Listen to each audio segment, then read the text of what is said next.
further into egoic consciousness, it must be because it is not necessary to have an ego to live in this world.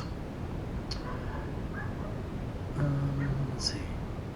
The state of theosis, then, was as far down as God's human nature could come without totally losing its original hypostatic union. In other words, the hypostatic union is totally selfless, and in the state of theosis, there is an element that remains. So the hypostatic union was never 100% fully gone from the union that was in the man Jesus. Okay, maybe that's wrong. We'll go back into this later. Anyway, returning to the text, page 309. In modern terms, Christ's human nature came into this world egoless, a state not unknown, however, to the Stoics as their ideal goal in life, called apatheia. Christians, however, believing every man is created theocentric, to experientially realize this earthly union is what they called theosis. This is not the place to go over this unitive state, or theosis. We only want to point out the difference between the way Christ's humanity came into this world and the way the rest of men came into this world. The revelation of the incarnation was not just the birth of another human being in this world. If anything, its focus was on the unique person this human being became, i.e., the life of the man Jesus. God's whole purpose of revealing Christ was to give man an example of how it went for one human being, Jesus, is how it will go for every human being, end quote. I'm not sure where she gets that quote. I think those are her own words that she's quoting. In some fashion, every human being should be able to relate to the historical person, Jesus. It is not for nothing he is the icon of Christ on earth. Although man's earthly state of union with God is not his final estate, yet it is the true state in which every human being was intended to live on earth, or should at least. Because this is purely an earthly estate, however, there comes a turning point when there will be another type of kenosis, or emptying. Where the initial kenosis of God's universal humanity was his individuation, or descent into this world of individual persons, a reverse kenosis will be an individual person's ascent to God. This latter kenosis is the complete loss, emptying, of one's own individual personhood, his own identity, who he is or was. Resurrection is the revelation of the eternal Christ, God's own personless common human nature. So even the human person Jesus had to undergo this final kenosis to become the eternal Christ. And that, she will explain later, is what happened on the cross. It should be obvious that to understand the true nature of the incarnation, it is necessary to make a division between what in man is to become eternal and what in man is not eternal. By non-eternal, we mean anything solely necessary for earthly life that can never be eternally one with the divine nature of God.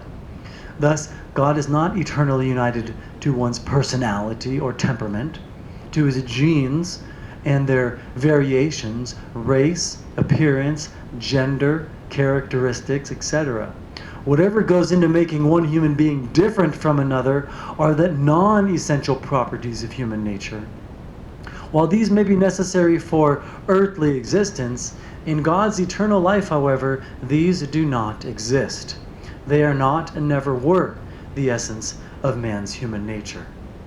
All those distinctions that define who one is can never be eternally united to God. This is why who one is not saved, but only what man is. This is a hard saying, but in truth, God cares nothing for persons or who they are. There is no who's who on the other side of the grave. Just as a side note, while she claims God doesn't care about who you are, she claims that it is Mary, the divine feminine, that cares for the who. Sharing in God's eternal life, of course, nothing is wanting. all is perfectly fulfilled, with no need for all those accidental properties that make earthly life possible. Absolutely. Christ levels the playing field. No one greater or lesser than another.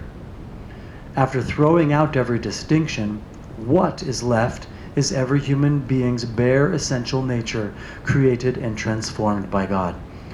To be transformed into Christ means to become God's own human nature, eternally one with God. This is the transformation from one's own human nature to God's own human nature, sans any person. In the final analysis, then, no one can claim, I am one with God, because, in the end, only God's human nature is one with God, not mine, his, hers, or yours. This is not a matter of terminology, but of transformation. The essence of human nature is beyond person.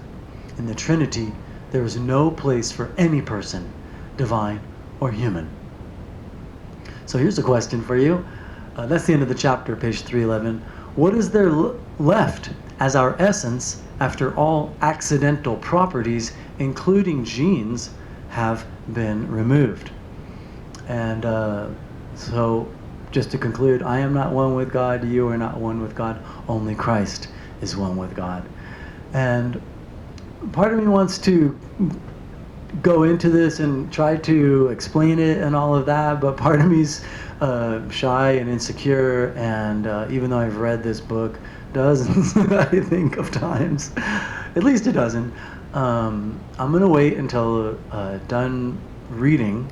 I think I need to go back and retitle the heading of this playlist, an exploration into the real Christ, and just call it a reading of the real Christ. And then I need to go and make another playlist where I don't read anything and I just say, remember in that chapter on Kenosis when she talked about this? Well, maybe this is what is important about that. So anyway, hope you're enjoying this journey into philosophical conundrums and theological minutiae and distinctions. I know it's complicated and she repeats herself a lot, but I think the implications and ramifications of these ideas are tremendously important. And I'll see you next week.